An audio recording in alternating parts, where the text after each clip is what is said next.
எண் 466 தமிழ்ச்செல்வி. இந்த உலகை படைத்த இறைவன் அண்ட சராசரங்களையெல்லாம் படைத்து ஓரறிவு முதல் 6 அறிவு வரை உள்ள தேவராசிகளை படைத்துள்ளான். ஜடப்பொருள்களையும் படைத்துள்ளான். அத்தனையும் படைத்து இயக்குகின்றான். மானுட பிறவிதான் வகுத்தது ஆனிடத்து 5 மாடும் அரண்களில் சேர்வதற்கே என்று சேக்கிழார் பெருமான் சொல்லுவார். 7வது பிறவி 7வது அறிவு என்று ஒன்று இல்லை. மானுட பகுத்தறிவோடு கூடிய மானுட பிறவியை இறைவன் ஏன் வகுத்தான் என்றால், அவன் இனிமேல் பிறவாத நிலையை அடைய வேண்டும், இறைநிலையை அடைய வேண்டும் என்பதற்கு.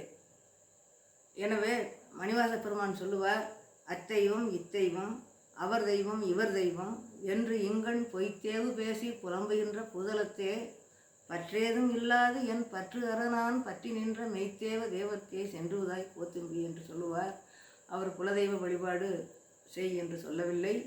அந்த தெய்வம் இந்த தெய்வம் அவர்கள் தெய்வம் இவர்கள் தெய்வம் என்றெல்லாம் பொய்யான தெய்வங்களை இந்த உலகிலே நாட்டிலே மக்கள் வழிபாடு செய்கின்றார்கள். எனக்கு அது வேண்டாம். நான் பற்றி நின்ற அந்த அண்ட சராசரங்களையெல்லாம் படைத்து அழித்து காத்து துடைக்கின்ற பரம்பொருளாகிய அந்த மெய் பரம்பொருளையே நான் வழிபாடு செய்கின்றேன் என்று சொல்கின்றார். அந்த பரம்பொருளையே நம்முடைய ஞானிகள் தாய்மானவர், மாணிக்கவாசகர், காரைக்கால் அம்மையார், மங்கையர்க்கரசியார் இவர்கள் எல்லாம் தாயாக, தந்தையாக, குழந்தையாக, நாயகனாக, நாயக பாவத்தில் பல விதங்களில் பாடி சென்றுள்ளார்கள். அந்த தேவாரம், திருவாசகம், திருமுறைகள் எவற்றிலும் குலதெய்வ வழிபாடு செய் என்று சொல்லவில்லை. எனவே என்னுடைய குலதெய்வம், இஷ்ட தெய்வம், என்னுடைய ஆகிய பரம்பொருளை நான் வழிபாடு செய்கின்றேன். பேராயிரம் பரவிவானோர் எத்தும் பெம்மானை பிரிவிலாடியார்க்கு என்றும் வராத செல்வம் வருவிப்பானை. பேராயிரம் பரவி வானோர் ஏத்தும் பெம்மானை பிரிவிலாடியார்க்கு என்றும் வராத செல்வம் வருவிப்பானை.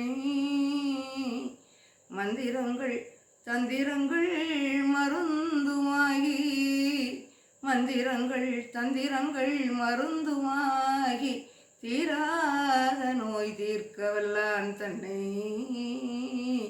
திரிபுரங்கள் தீயழ பெண் சிலைக்கை கொண்ட போரானை புள்ளிருக்கு வேளூரானை போற்றாதே அற்ற நாள் போக்கினேனே.